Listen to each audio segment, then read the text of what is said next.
19వ అధ్యాయము 30వ వచనం చదవండము.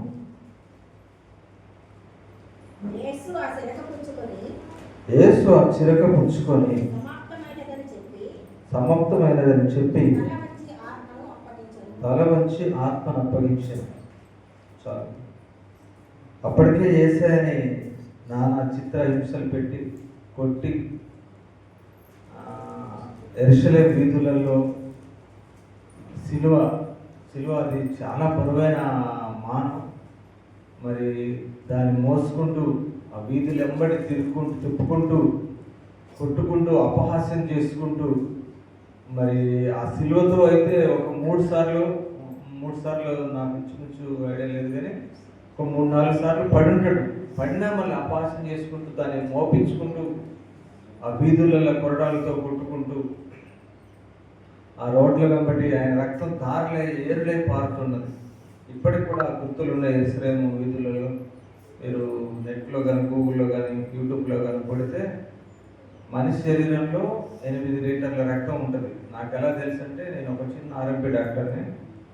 మరి నేను చదివిన చదువుకి కానీ నేను నేర్చుకున్న వైద్యానికి కానీ బ్లడ్ పర్సెంట్ 12% ఉంటే ఆరోగ్యంగా ఉన్నట్టు, 10 నుంచి కిందికి ఉంటే ఆ బ్లడ్ లాస్ అన్నట్టే. హెచ్బి పర్సెంట్ అంటే హిమోగ్లోబిన్ పర్సెంట్, రక్త శాతం ఉంటుందని రక్తం.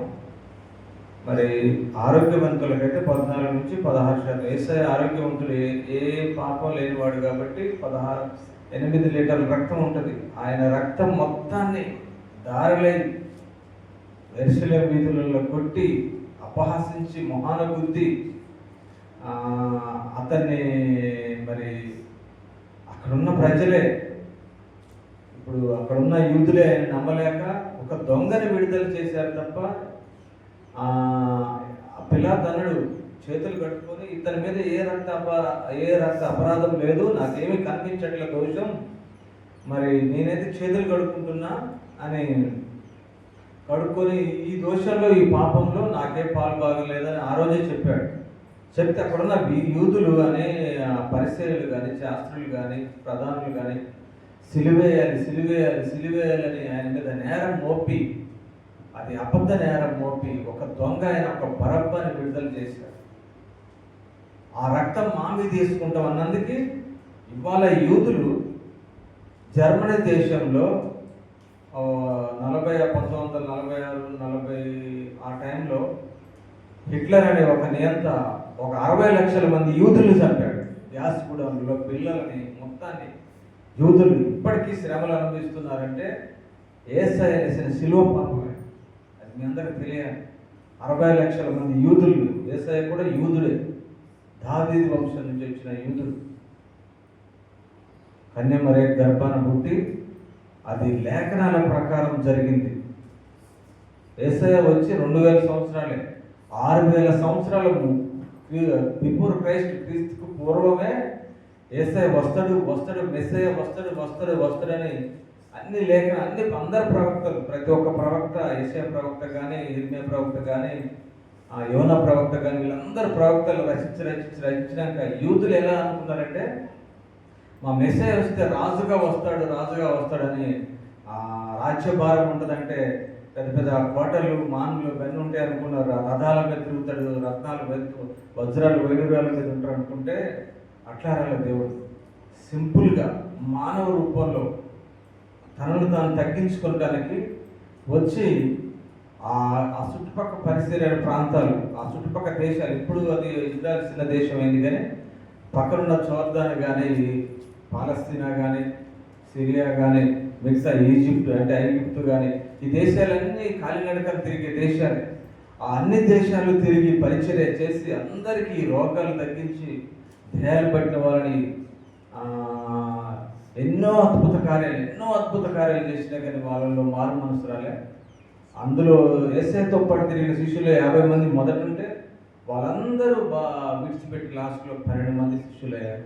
ఆ 12 మంది శిష్యుల్లో ఇస్కరియోతు యూదాలో ఒక సాతాను దూరి 30 వెండి నాణేలకి రోమన్ సైనికులకు అమ్ముడు పోయి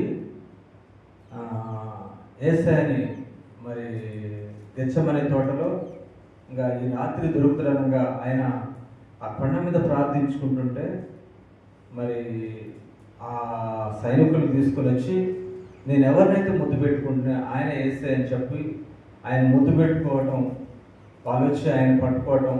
నన్ను పట్టుకోవడానికి మీరు సైనికులతో కత్తులతో వేతులతో రావాల్సిన అవసరం లేదు.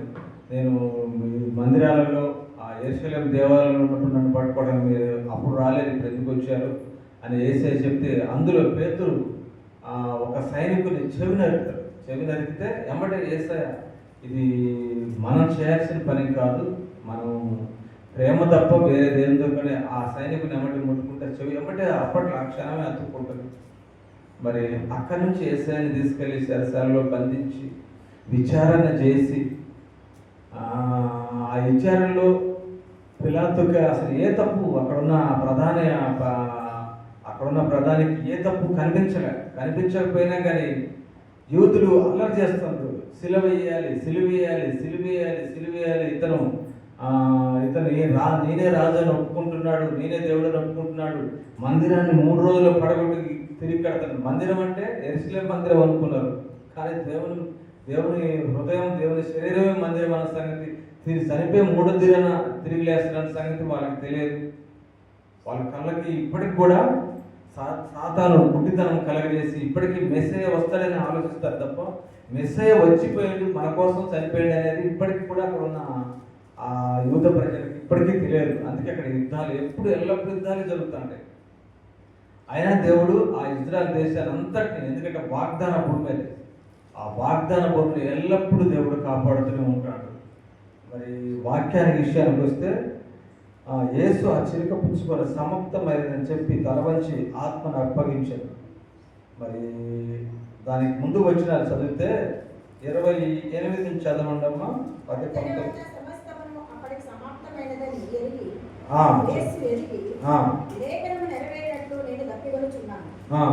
చిలుకతో నిండిన యొక్క పాత్ర అక్కడ పెట్టి ఉండెను కనుక వారు ఒక స్పంజి చిరకతో నింపి ఇస్సోపు పొడుగకు తగిలించి ఆయన నోటికి అందించి. ఓకే. అటు తర్వాత అప్పటికి సమాప్తమైనదని యేసు ఎరిగి లేఖనము నెరవేరినట్టు నేను దప్పికొనుచున్నానని. అంటే ఈ మాట ప్రవక్తలు రాసిన, అంటే దేవుడు రాయించిన లేఖనాల ప్రకారమే జరిగింది తప్ప ఆయనకి దాహం అనేది లేదు. ఆయన యేసయ్య దేవుడే కాబట్టి లేఖనాల ప్రకారం ఆయనకి తప్పికొనుచున్నానని చెప్పి ఒక చిరక నిండి ఉన్న ఒక పాత్ర అక్కడ పెట్టి ఉండేది కనుక వారు ఒక స్పంజి చిరకతో నింపి ఇస్సోపు పొడకు తగిలించి ఆయన నోటికి అందించిరి. మరి సిస్టర్ గారు చదివినప్పుడు ఆ స్పంది అది చేదు చిరక, అది ఆయన అపహాస్యం చేయడానికి మత్తుతో కూడిన చిరక, అది పుచ్చుకుంటే మరి ఆ దెబ్బలకి, ఆ కొరడాల దెబ్బలకి, ఆ యేసని శిలువకి ఆయన మత్తులో ఉంటాడు అనుకున్నారు కానీ యేసే ఆ చిలుక పుచ్చుకోకుండా ఆ సమాప్తమైనదని చెప్పి తల వంచి ఆత్మను అప్పగించాను. మరి అప్పటికే శరీరం అంతా గుల్లైపోయి మనం ఒక దెబ్బ కొడితేనే తట్టుకోలేము.